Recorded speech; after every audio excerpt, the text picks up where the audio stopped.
5060 부모 세대에게 손주가 생긴다는 건 기쁨과 동시에 숙제입니다. 손주를 돌봐줄 수 있는 시간과 체력, 마음의 여유 그리고 금전적인 면까지 모두 있으면 축복이겠지만 위 요소 중 빠지는 게 많아질수록 스스로의 고민과 자녀와의 갈등은 커지게 됩니다. 오늘은 딸 영주의 부탁을 받아 손주를 맡은 희애와 손주를 봐달라는 아들 민수의 부탁을 거절할 수밖에 없었던 경위. 서로 다른 두 사람의 삶에서 갈리는 모습을 담담히 따라가 보겠습니다. 희애는 영주가 중학교를 들어갈 무렵부터 먹고 사는 게 바빴던 나머지 영주에게 소홀했던 기억을 마음의 짐으로 안고 살아왔습니다. 그럭저럭 나쁘지 않았던 남편의 사업이 갑자기 기울기 시작하자 희애도 결국 생계를 위해 밖으로 나갈 수밖에 없었던 거죠. 영주가 학교를 다녀오는 시간에 때맞춰 끼니도 제때 챙겨주지 못했고 고학년이 되어 학업의 방향을 고민할 때 옆에서 같이 의논해주지 못했죠. 내가 뭘 알겠나, 영주에게 도움이 못 될 것 같으니 그냥 있어야겠다며 스스로를 위안했습니다. 그렇게 20년 가까이를 보냈습니다. 그래서 손주가 태어난 순간 어린 시절 영주에게 집중하지 못했던 마음을 대신 손주에게라도 쏟아보기로 했던 겁니다. 물론 손주는 손주고 딸 영주는 영주입니다.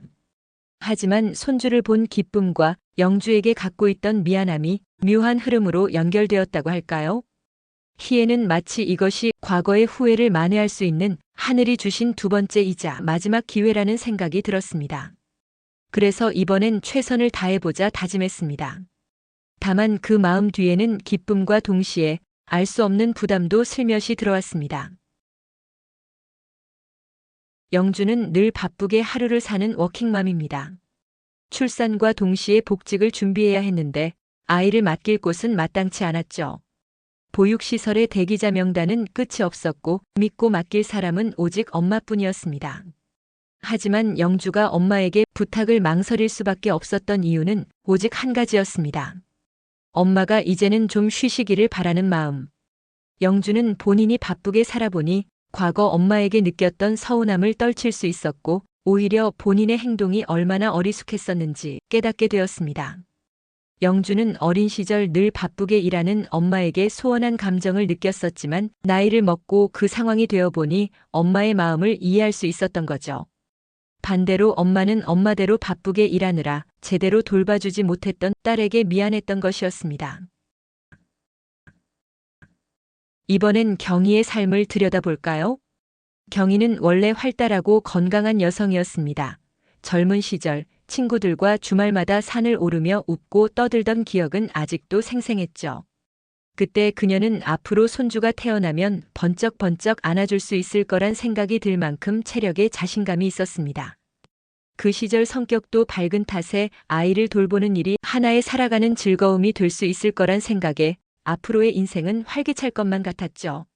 하지만 3년 전 등산 중에 이끼가 덮인 돌을 밟아서 미끄러져 넘어진 사고가 경희 삶의 모든 것을 바꾸어 놓았습니다.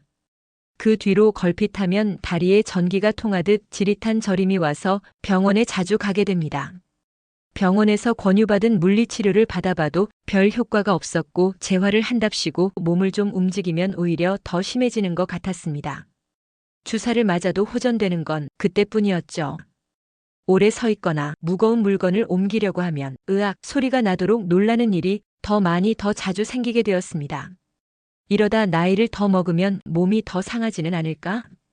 하는 위축마저 들게 되었습니다. 몸을 좀 움직여서 다시 건강한 때로 돌아가고 싶은 마음은 간절했지만 한번 무너진 몸이 다시 돌아오는 게 쉽지는 않았습니다. 유주가 손주를 봐달라고 하면 어쩌지? 마음 같아선 도와주고 싶지만 괜히 움직이다가 더 크게 다치면 오히려 나중에 짐이 될 텐데 라는 생각이 들면서 사소한 움직임도 조심하게 되었습니다. 갈등과 죄책감이 매일 아침 그녀를 힘들게 했습니다. 경희의 아들 민수와 며느리 유주는 남들이 그러하듯 맞벌이를 하며 하루하루를 치열하게 살아가는 중입니다. 대출 상환, 생활비 등 다람쥐 쳇바퀴 같은 삶. 끝없는 고민과 부담이 이어졌죠. 유주는 아이를 돌봐줄 누군가가 절실했지만 시어머니인 경희에게 부탁하는 걸 떠올리는 순간 뒷일이 어찌 될까 막막해졌습니다.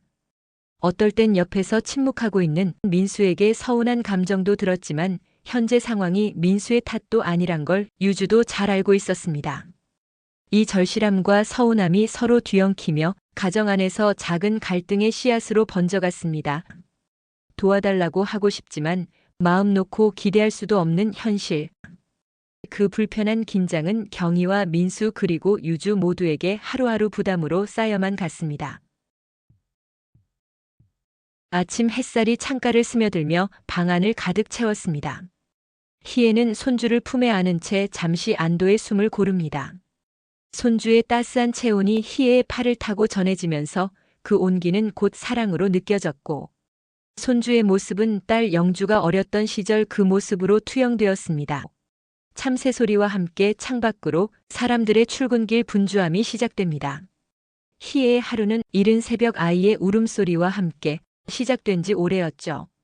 엄마, 오늘도 부탁 좀 할게.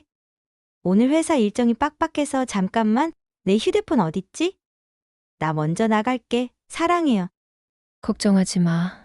횡단보도 건널 때 조심하고.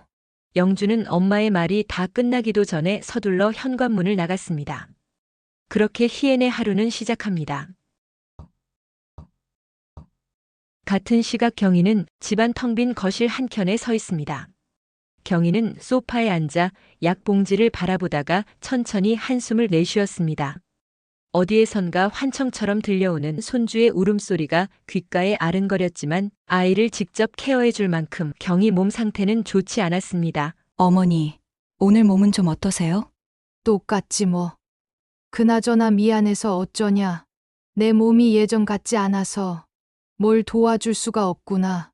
아니에요, 어머니. 저 민우 어린이집 데려다 주고 출근해야 해서요. 먼저 나가 볼게요. 그런 건 좀 민수한테 해달라고 하지. 민우 아빠는 일찍 나가야 해서 어린이집 시간을 못 맞춰요. 그래, 그렇구나. 알았다. 바쁘니까 어서 일 보렴. 경희는 요즘 모든 게 다 부담으로 다가옵니다. 아픈 몸은 걱정이 되었고 손주를 봐주는 게 필수 사항은 아니지만 그래도 아들 내외가 좀 더 편하게 일할 수 있는 환경을 엄마로서 못 만들어준다는 게 죄책감으로까지 느껴졌습니다. 여유가 있다면 베이비시터를 부르거나 아니면 어린이집 비용을 보태줄 수 있으면 좋으련만 경희의 금전적인 상황도 좋은 상황은 아니었습니다. 오히려 경희의 실손보험료조차 아들 민수가 납입 중이었거든요.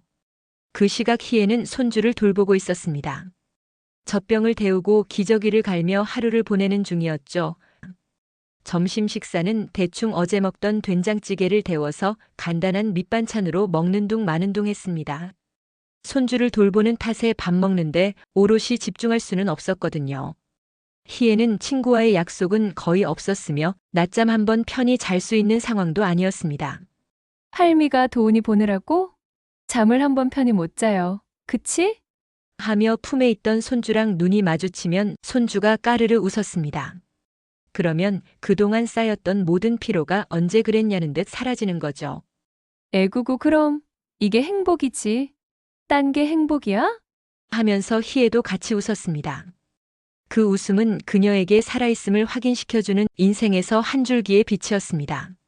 아이고 힘이 들지만 이 웃음 하나면 끝나요 끝나.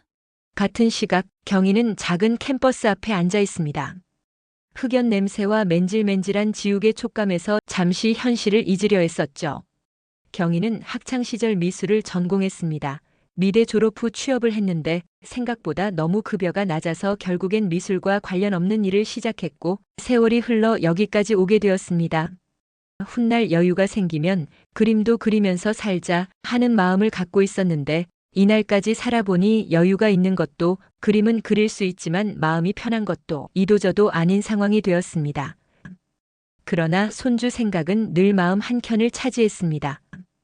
오늘따라 아침에 봤던 아들과 며느리의 고단한 표정이 떠올라 연필선은 자꾸 비틀거립니다. 누가 보면 속편하게 그림이나 그리고 있는다라고 하겠지만 가장 비용이 적게 드는 그리고 마음의 안식을 느낄 수 있는 경희만의 방법이었습니다. 그렇게 경희네 집도 하루가 저물어 갑니다. 저녁 무렵 희애의 집은 다시 분주해집니다. 딸과 사위가 퇴근하고 분주하게 저녁 식사 준비가 시작됩니다. 사위 동민이 아이를 봐주고 딸 영주가 주방에 있는 동안 희애는 잠시 자유시간을 갖습니다. 오늘 있었던 일에 대해 식구들은 넋두리를 늘어놓았고 화목한 가정의 웃음꽃이 핍니다. 간식과 차를 마시며 TV도 보고 여가 시간을 즐기고 있자니 어느덧 밤이 되었습니다. 내일도 일찍 출근해야 하는 사위는 슬슬 잠을 청하러 들어가야 하고 희애와 영주는 모녀지간의 수다로 하루를 마무리합니다. 희애는 방으로 들어와 손주를 재우며 오늘 하루를 돌이켜봅니다. 오늘도 무사히 끝났구나. 희애 자신이 이 가족의 버팀목 중 일부라는 생각도 드는 하루입니다. 장모님, 요즘 무리하시는 거 아닌가요? 주방에 물을 마시러 가던 사위가 희애와 눈이 마주치자 한마디 말했습니다. 괜찮아. 자네랑 영주가 편하면 난 충분히 힘이 나. 같은 시각 경희도 하루를 마무리 중이었습니다. 그러나 분위기는 희애네 집과 달랐습니다. 민수의 늦은 귀가 후 유주는 아이를 돌보느라 지쳐 있습니다. 유주는 회사를 퇴근하니 육아라는 또 다른 일이 시작이었죠. 하루의 피로가 민수와 유주의 대화 속에 고스란히 묻어났습니다. 경희는 그 모습을 보며 마음이 아팠지만 어쩔 수 없었습니다. 그녀의 시선은 멀리 아이에게 닿았지만 손길은 닿지 못했습니다. 오빠, 어머님이 좀 도와주시면 좋을 텐데. 아이 옷을 정리하던 유주가 민수에게 말을 건넵니다. 엄마 건강도 생각해야지. 괜히 그러다 더 큰일 만들 수도 있어. 그렇긴 해. 맞지. 알아. 그런데 요즘 너무 힘들어. 나 연장 근무까지 하는 날엔 말이야. 오빠는 늘 퇴근이 늦고 그런 날엔 온몸에 기운이 하나도 없어. 새로운 날이 다시 밝았습니다. 희애네 집에 오랜만에 아침부터 웃음꽃이 핍니다. 손주의 웃음소리와 희애와 영주, 동민의 웃음소리가 집안을 가득 채웠습니다. 오늘 처음으로 손주가 걸음마를 했기 때문이죠. 희애는 팔을 벌려 손주를 맞아 안았습니다. 아장아장 걷는 모습을 보니 그동안 손주를 돌보며 쌓인 피로가 한 번에 날아가 버렸습니다. 오구오구 기특해라. 내일도 차근차근 걸어보자.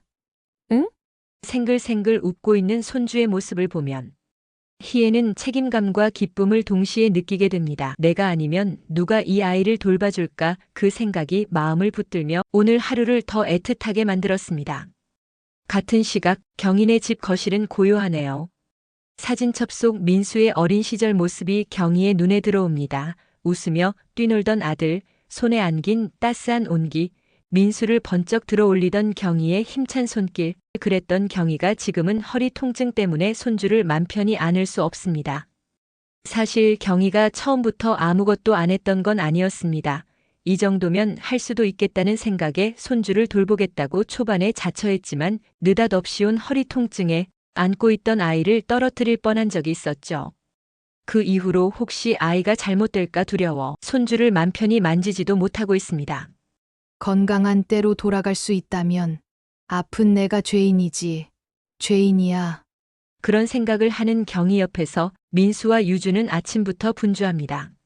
출근 준비로 두 부부는 숨 돌릴 틈이 없습니다. 그 와중에 부부는 오늘따라 경희의 표정에서 심각함을 느꼈습니다. 경희가 무슨 생각을 하는지도 너무 잘 알고 있었죠. 어머니, 괜찮아요. 어머니 건강이 우선이에요. 맞아요. 우리가 좀 더 부지런하면 돼요. 그렇게 그들은 출근지로 향했습니다. 그 시각 희애는 손주를 데리고 거실을 걷고 있네요. 작은 발걸음을 따라가며 장난감을 주고 책을 읽어주며 하루를 보내고 있습니다. 피곤하긴 했지만 아이가 까르르 웃을 때면 없던 힘도 생기게 됩니다. 힘들어도 너 웃는 걸 보면 괜찮아. 사위 동민이 귀가해서 손주를 받을 때 희애와 눈길을 주고받습니다. 오늘따라 희애의 눈빛에 피곤함이 감돕니다. 장모님, 너무 무리하지 마세요. 괜찮아. 요즘 다들 먹고 살기 힘든데 내가 아이라도 봐주면 훨씬 수월해지잖니? 그럼 된 거야. 같은 시각 경희는 소파에 앉아 허리를 조심스레 지탱하며 마음을 추스립니다. 손주를 봐줄 수 없는 현실과 마음속에서 느껴지는 죄책감이 교차합니다. 사실 허리가 아파보지 않은 사람은 모릅니다. 기본적인 것도 힘들다는 것을. 경희는 그런 자신의 몸 상태를 누가 알아주기 바란다기보다는 그런 상태의 자신이 너무 원망스러웠습니다. 점심이 되자 희애는 손주를 낮잠에 들게 하고 아이가 가지고 놀던 장난감들과 읽어주던 책들을 정리하고 있었습니다. 책을 읽어줄 때 호기심 가득한 눈망울로 희애를 바라보던 손주를 보고 있으면 마냥 웃음이 나올 뿐이었죠. 오늘도 잘했어. 내일도 함께하자. 같은 시각 경희는 거실 한켠에 앉아 마음을 추스르며 아픈 허리를 살폈습니다. 냉장고에 붙어있는 사진첩 속 아들 민수의 웃는 얼굴과 지금의 모습이 대비된다 생각하니 한숨이 길어졌죠. 저녁이 되자 희애의 집은 다시 분주해집니다. 영주와 동민이 돌아오고 손주를 재우며 하루를 정리합니다. 희애는 하던 집안일을 마치고 소파에 앉아 잠시 숨을 고릅니다. 오늘도 고생 많았어. 내일도 같이 있을게. 우리 식구들. 밤이 깊어지자 희애는 손주를 재우고 잠시 소파에 앉았죠. 팔을 머리 뒤로 올려 스트레칭하며 하루를 정리합니다. 오늘 손주와 보낸 순간들이 떠올라 미소가 지어집니다. 희애의 피로는 이렇게 또 잊혀집니다. 한편 경희는 침대에 누워 천장을 바라보고 있습니다. 손길은 닿지 못했지만 마음은 손주 곁에 있었습니다. 나도 모르게 한숨이 나왔습니다. 내가 조금만 더 건강했더라면. 희애와 경희 두 사람 모두 사랑이라는 이름의 무게를 지녔습니다. 한쪽은 손주와 함께하며 몸을 내어주었고 한쪽은 손주를 멀리할 수밖에 없는 미안한 마음을 갖고 있습니다. 선택에는 언제나 대가가 따르는 법입니다. 사랑과 책임, 자기 자신을 지키는 균형은 세대를 넘어 반복되죠. 손주를 돌보는 하루는 기쁨과 희생이 공존합니다.